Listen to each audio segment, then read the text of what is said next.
new week, new news. Over the weekend, the UK witnessed one of the largest protests of its kind in modern day history. Charlie Kirk's YouTube channel has a new host, and he's a vice president. After what feels like years, today, the US and China have finally agreed on a deal for TikTok. The suspect in the Charlie Kirk assassination is apparently no longer cooperating with authorities, and a Nigerian chef is attempting to make history by making the largest ever pot of jollof rice. All of that and so much more. My garage is leaking. So subscribe and like to make me feel better. So let's stop the yapping and let's get rocking.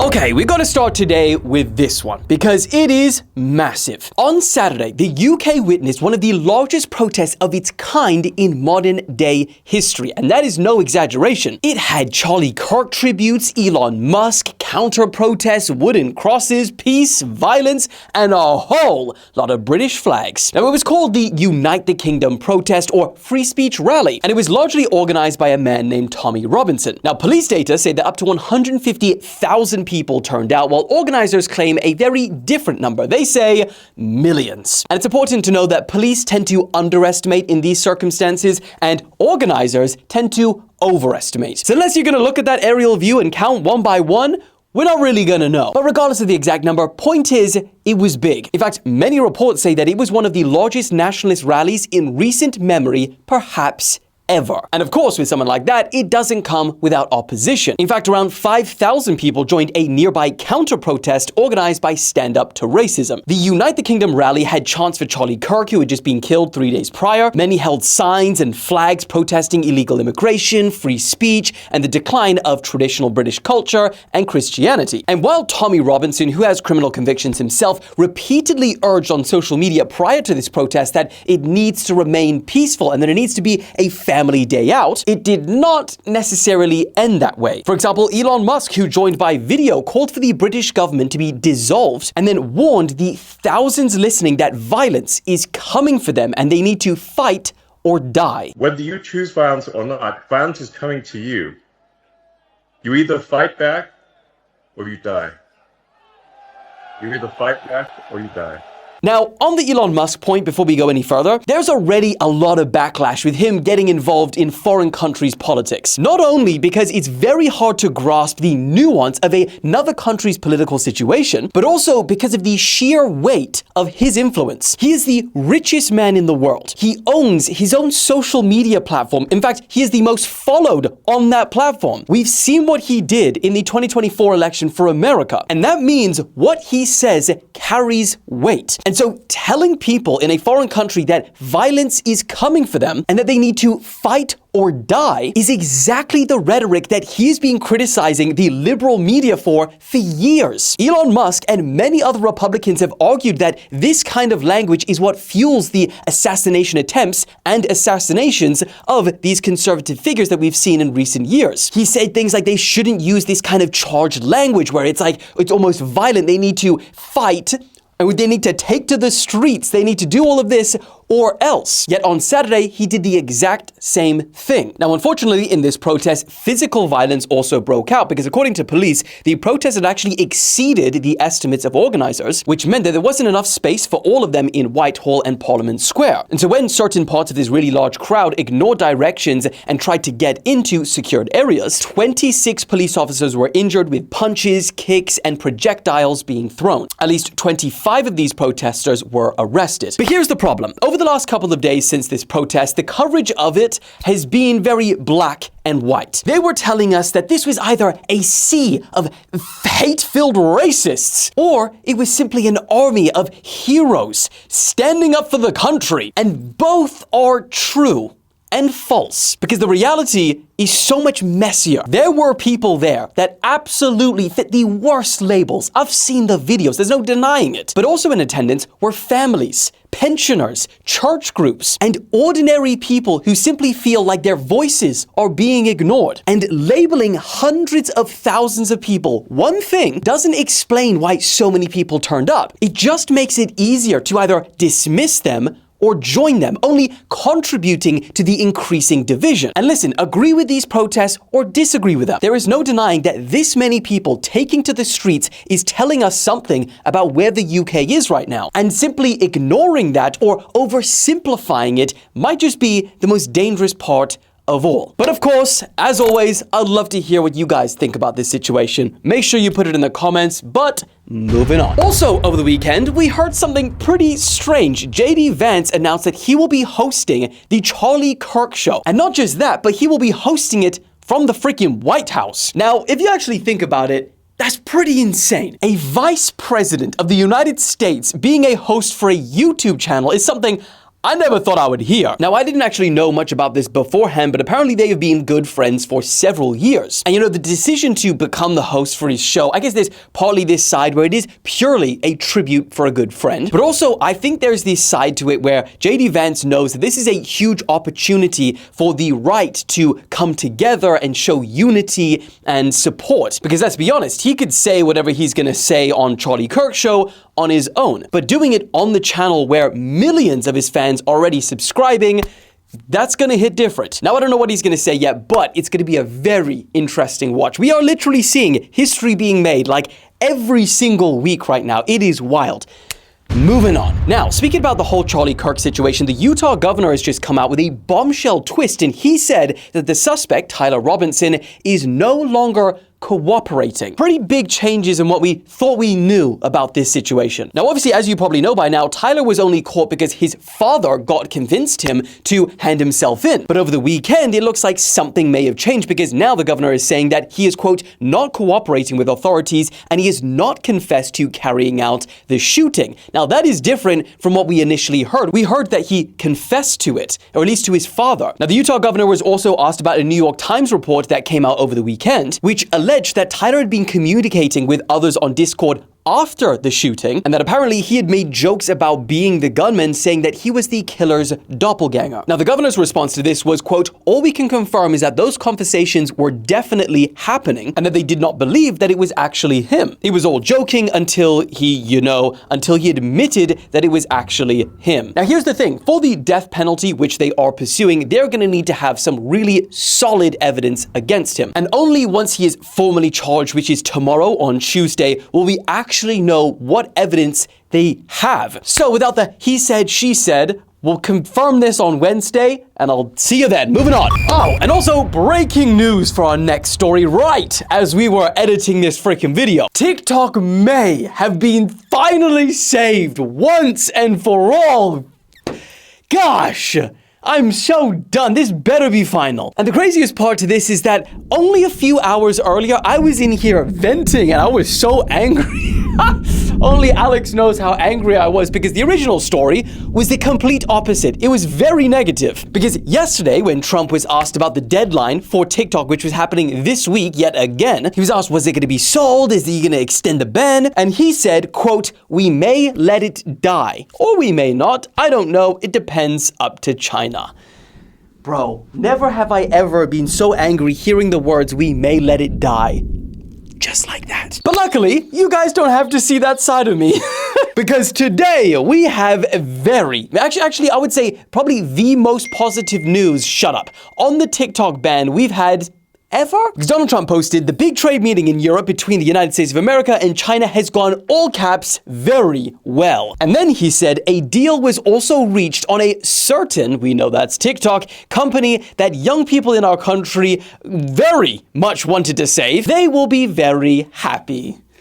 Happy person. I will be speaking to President Xi on Friday. The relationship remains a very strong one, President DGT. And then, on top of that, because we all know Trump can 180, it isn't just him. U.S. Treasury Secretary Scott Bessent said that a framework agreement has been reached and Trump will speak to Xi this Friday to finalize the deal. Now, we don't know who the U.S. buyer will be yet, although it is expected to be a group of buyers led by Larry Ellison, the co-founder of Oracle, who actually just last week became briefly the world's richest man. But the biggest question that we need to be asking now is, what version of TikTok will we get? Will it be the same one? Will it be a different one? Will it be an entirely different algorithm? Who will own it? Will it be an entirely separate app like we heard a couple of months ago? All will be revealed soon, my son. But the main headline is sleep peacefully tonight, because it doesn't look like TikTok is going away anytime soon.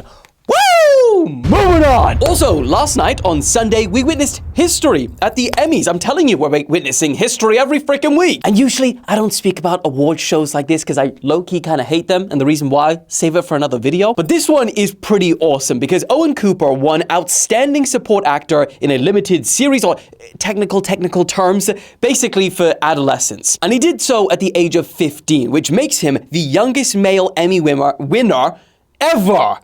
Emmy winner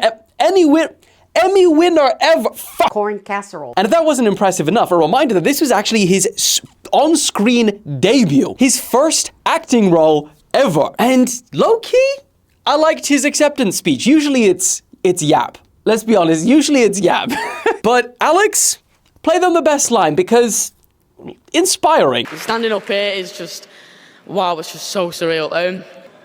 I think tonight proves that if you listen and you focus and you step out your comfort zone, you can achieve anything in life. Like I was nothing about 3 years ago. I'm here now. So I think if you listen and you focus and you just step out your comfort zone a little bit, who cares if you get embarrassed? You know, anything can be impossible. But thank you, Alex. You have inspired the youth with that selection. You may now go to heaven. Moving on. And then, because it has been such a freaking heavy, toxic week of news, it feels like the world is cooked, right?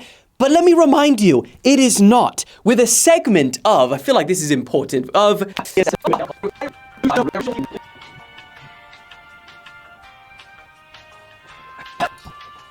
Now, I'm not gonna lie, I did want to get something a little bit different. It was supposed to be a gong. And then I thought, oh, this could be good with a bit of wood, but so the editing Alex is gonna have to carry this, but this is the segment of, instead of rapid fire news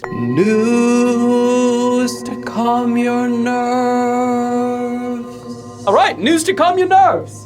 And as this segment starts, guys, join me in a deep breath. In and out. Shut up, let's continue. And our first story of the news to calm your nerves, we've got a championship sport of tram. This sounds silly, but it's tram championships. Tram driver world championships. And in fact, it's the first ever of this. Now, Alex, personally, he'll be very familiar with trams because he doesn't drive. And that's not something that I don't know if the world knows or not.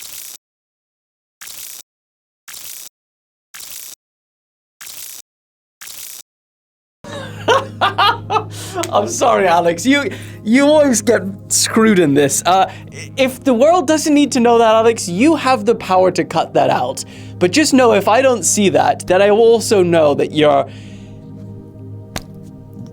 can't take the heat in the Thunderdome.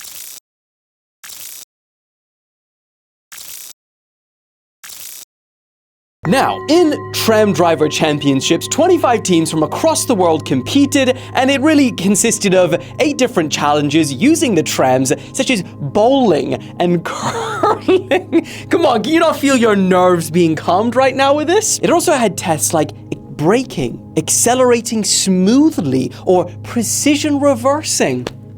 Yeah.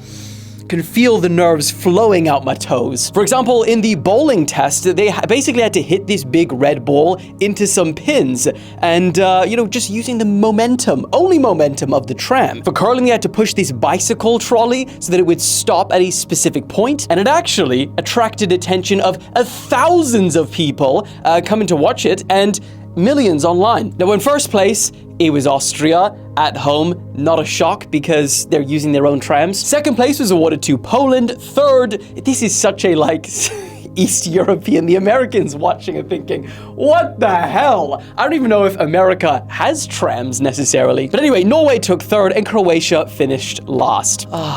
stressless, floating on. And speaking of world firsts, this chef from Nigeria, Hilda Baci, is attempting to make the world's largest pot of jollof rice. And let me tell you, if anyone's gonna do it, it could be her, because this is not her first rodeo. In 2023, she broke the world record for the longest cooking marathon ever. She cooked non-stop for 93 hours and 11 minutes.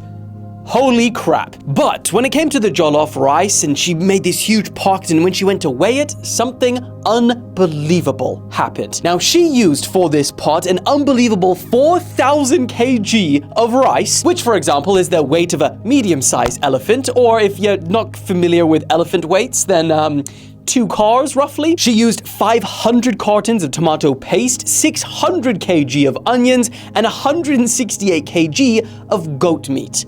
How many goats went into this pot is what she's feeding the whole damn Nigeria. Surprisingly though, all of that only took her 9 hours to cook. That's like Alex Bacon on a good day. But when she went to go and weigh this monster dish, while this crane was lifting it up, the custom-made pot broke. And in the end, they could not take the official weight. Imagine doing all of that and how expensive all those ingredients would be, and you can't even weigh it. That sucks. However, not all hope is lost. The majority of hope is lost, yes, I will agree, but not all of it. Because a member of Hilda's team told the BBC that they were collecting evidence from different camera angles to show the Guinness World Record, and so maybe it can still be officially recognized. And in case you're wondering, what the hell happened to all of this food? Just like in the cooking marathon, it was distributed in containers and given it to the crowds watching. Hilda, massive W for you. Floating on. Oh, and talking about, us all needing a bit of a stress relief, it looks like your doctor may need one too from time to time, but in doing so, the UK may have just won the award for the worst doctor ever. That's because this week we heard that a 44-year-old anesthetist, corn casserole.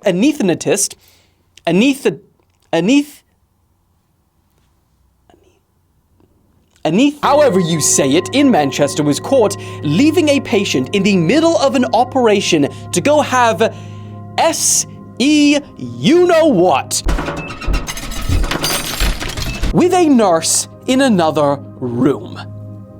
What the flip? Bro said he needed a comfort break. I'm not even kidding. That is his exact words, which he used when he was asking the other nurse to monitor the patient while he was gone. What the hell? And this wasn't like just some tiny little procedure, like cutting toenails. This was a full-on gallbladder removal, which is a pretty serious operation. The guy had to be put to sleep for it. And as this doctor and another nurse was having their comfort break in another nearby operating theater, so it was a regular room, yet another nurse happened to walk in on them and caught them in a, quote, compromising position. The doctor then returned to the operating room about 8 minutes later to complete the surgery, and thankfully, the patient went unharmed. Just imagine how awkward that room would have been. Oh, and to make the situation even worse, the doctor was a married man. Because of course. Now, he claimed that personal trauma, including the premature death of his daughter and troubles with his wife, were contributing factors to this. Now, he has since returned to his home country of Pakistan, but he wants to return back to the UK again, saying that this was just a one-time lapse in judgment and that it will not happen again. So the question is, should Dr. Comfort Break be allowed to get his old job back or not? Let me know what your thoughts are in the comments, but I think that is a wrap. I hope you guys are feeling very de-stressed after the little fun segments at the end. I also hope you guys had a fantastic weekend. We said that we would not do news on Saturday, so I hope you stuck to that. But of course, I will see you again on Wednesday. Love ya. Bye. Woo!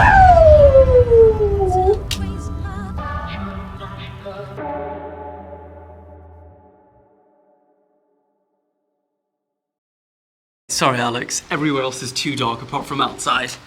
So, news to calm your nerves. Let's get these.